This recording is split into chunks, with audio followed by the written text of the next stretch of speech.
we're moving, talking about education with Dr. Slinger Francisco, moving to Dr. Muli Amaye, a light shining out of the West, lecturer in Literals in English, coordinator MFA program, and we are going to be dealing with an event that is in its 27th iteration, and it's the Campus Literature Week 2025, Cultivating Legacy with Words. Thank you very much for your time, Dr. Amaye. Give us a little history in terms of the event. Thank you. Okay, thank you. Thank you for having me. So Campus Lit Week has been going for 27 years. It's a long time.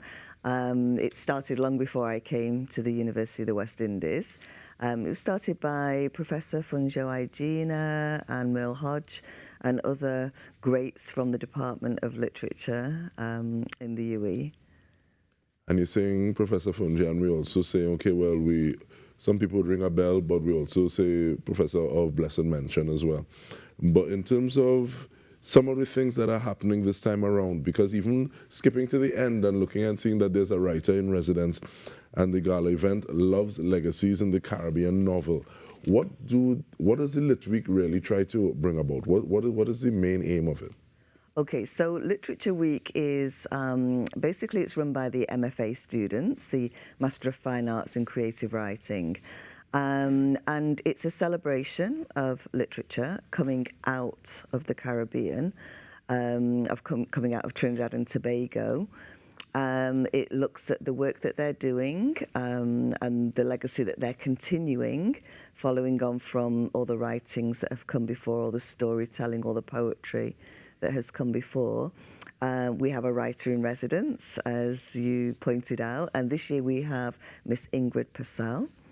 And the writer in residence comes along and works with the students, assists them in ways that, because they have me as their supervisor all year long, and it's like, let's have somebody else's voice. And then she does the gala event at the end of our Campus Literature Week, where she is going to be talking to us about love and legacy in the Caribbean novel. I like the fact that you talk about sometimes it's good to hear another voice. Definitely. But looking at a program like this, do you find that there is a point in time where things kind of lock into place that, yes, this makes sense? Because I think sometimes people may take up a course of study saying, okay, well, something to do, as opposed to saying, I can have a real difference. Yes. Looking at what this course can build my capacity to do. When that happens, it's absolutely amazing. I work from a point of I meet each writer that comes onto the program where they are. I don't try and say, well, no, you should be writing in this way or you should be telling these kinds of stories. So when these students come along, and we have a range of students that have finished undergraduate to those who are in their 60s and sometimes older that come on the program, and when they understand that actually this whole MFA is decolonizing the process of writing, they are front and central in their characters, in the setting, in their stories, and they are allowed to be as they are on the page.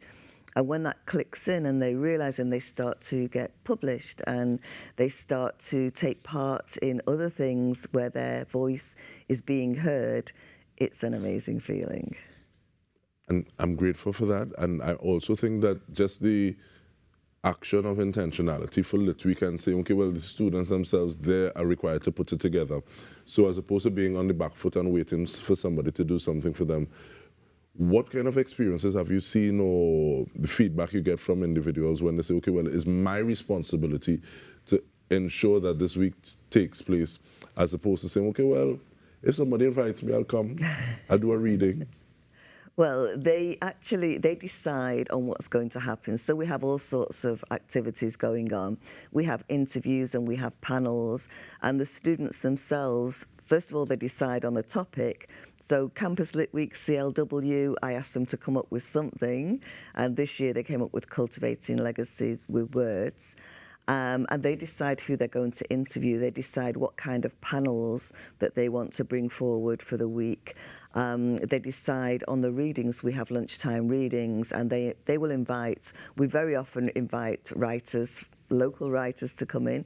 This year they're concentrating more on students, which is great. We also have a spoken word day on Thursday, which is going to be awesome.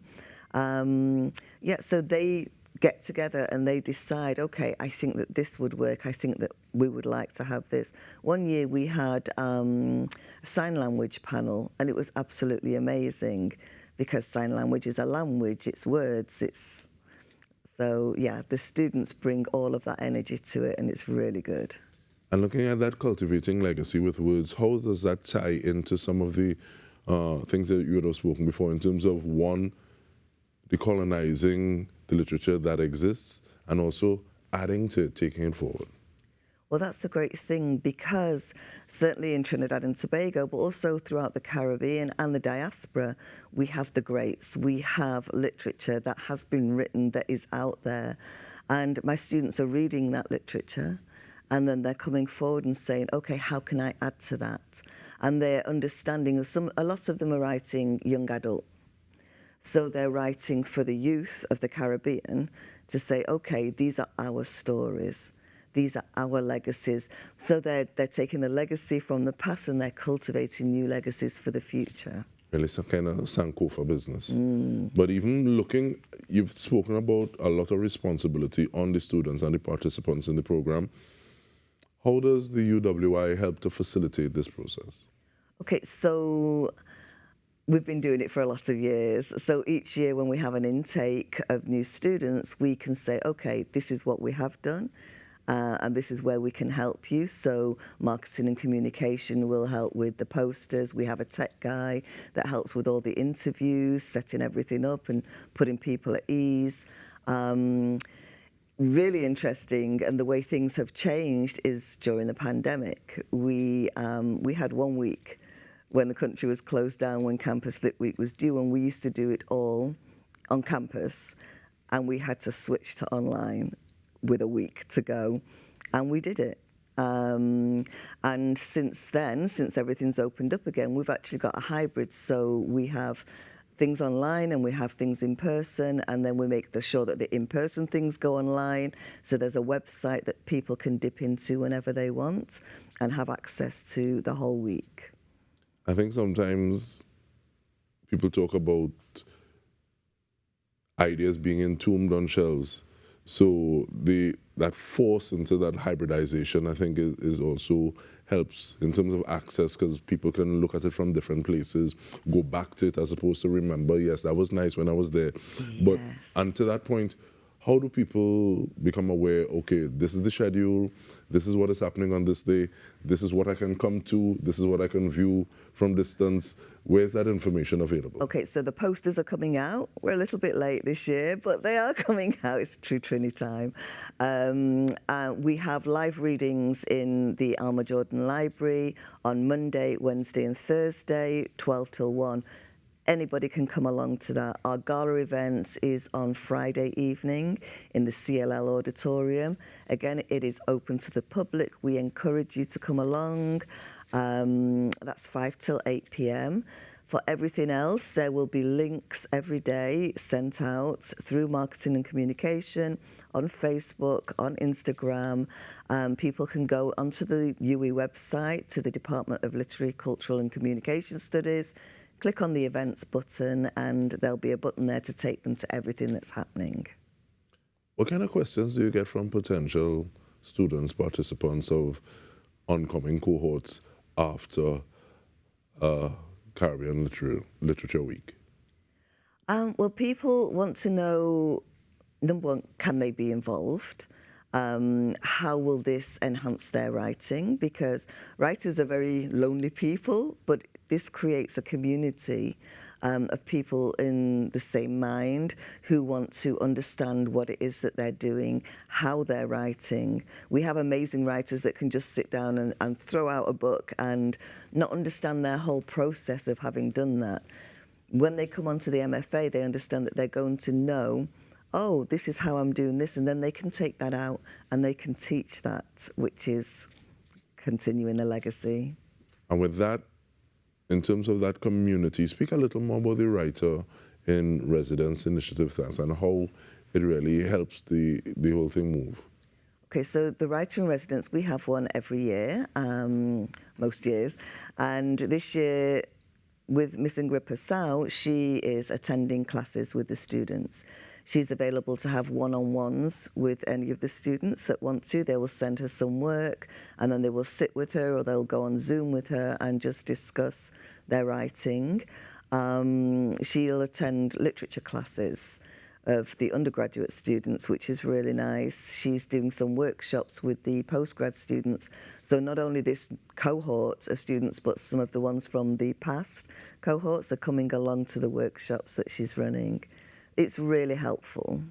And you saying this and all sorts of things are running through my head, and I can imagine people on different sides of the equation even wondering, not necessarily imposter syndrome, but you know, sometimes you're not quite sure that you're able to be yourself and tell your story the way that you want to, because you're working more for people on the outside and think, okay, I think they prefer it this way, as opposed to, no, this is my story.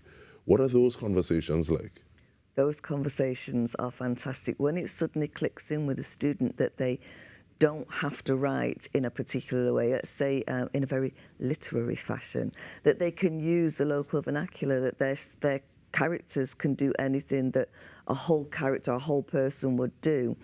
It's a real breakthrough for the writing process when people know that they can just sit down and they can just put themselves on the page as they are, and it's acceptable. And of course, when we go to publishing, editors and publishers may want things to be slightly different. But for the MFA, for writing initially, we just get those words down as they come. You spoke about the different ages. Do you think it's easier for people at one end of the spectrum to another to be able to make those sorts of connections? Absolutely not. Everybody can do that. Once they decide that, yes, I have stories to tell, yes, I want to write, we can work with them, we can shape them. We have, in Java, we are running some workshops for children.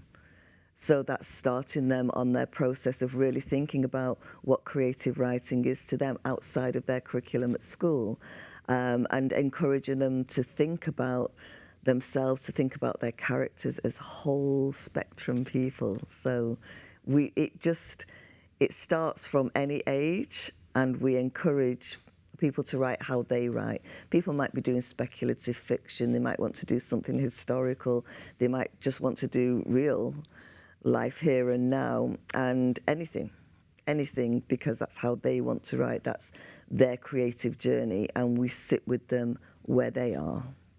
And I think that's beautiful, because we are naturally, for many reasons, not a monolithic people, but sometimes we feel the need to, all right, let me censor myself, as opposed to be.